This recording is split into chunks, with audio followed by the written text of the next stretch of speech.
The king needed only a single glance at the curvy woman. The cardinal understood at once and sent her straight to Henry's bed. The courtiers, eager to win Henry's favor, went even further. They handpicked a group of beautiful young women for the palace, and one stood out above the rest. Before long, she caught Henry's eye. But Anne's appearance was no accident. It was a carefully planned move. Her father, Thomas, saw an opportunity. Driven by political ambition, he placed his daughter at court, hoping her beauty would restore the Boleyn family's standing, and knew exactly what she was doing. The moment she appeared at a royal ball, she completely captured Henry's gaze. To leave a stronger impression, she refused his invitation. That deliberate push and pull worked perfectly. Henry was hooked. Whenever Anne happened to run into Henry, she always found a reason to leave. Again and again, each retreat only drew him in deeper. Soon, even his dreams were filled with her face. Determined to win her over, Henry sent extravagant jewels. Any other woman would have been overjoyed, but the very next day, the jewels were returned untouched, along with a letter.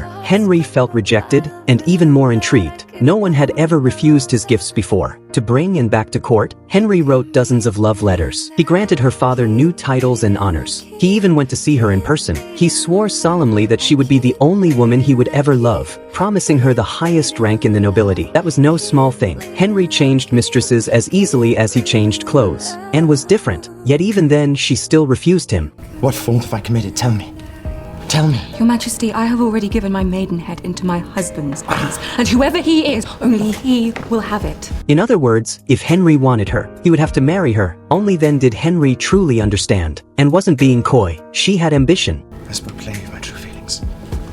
Stung in his pride by the rejection, Henry stormed off and almost called him back, but stopped herself. She would never be just another mistress. She wanted the throne, and Henry was already completely obsessed. That very night, he went to Queen Catherine's chambers and demanded a divorce.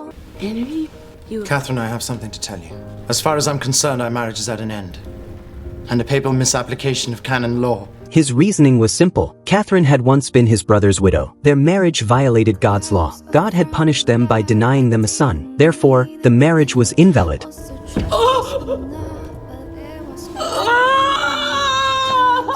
The next day, Henry convened the royal council and ordered Cardinal Wolsey to begin the divorce proceedings. He was certain he would win. In his mind, the brother's widow argument made the case easy. But this was Catherine, one of the most dignified and tragic queens in English history. She was being cast aside simply because she could not bear a son. She never imagined Henry could be so ruthless. He even sent their daughter Mary away from court to pressure her. But Catherine did not give in. She secretly met with the Spanish ambassador and appealed to the King of Spain for support. This was Catherine's countermove.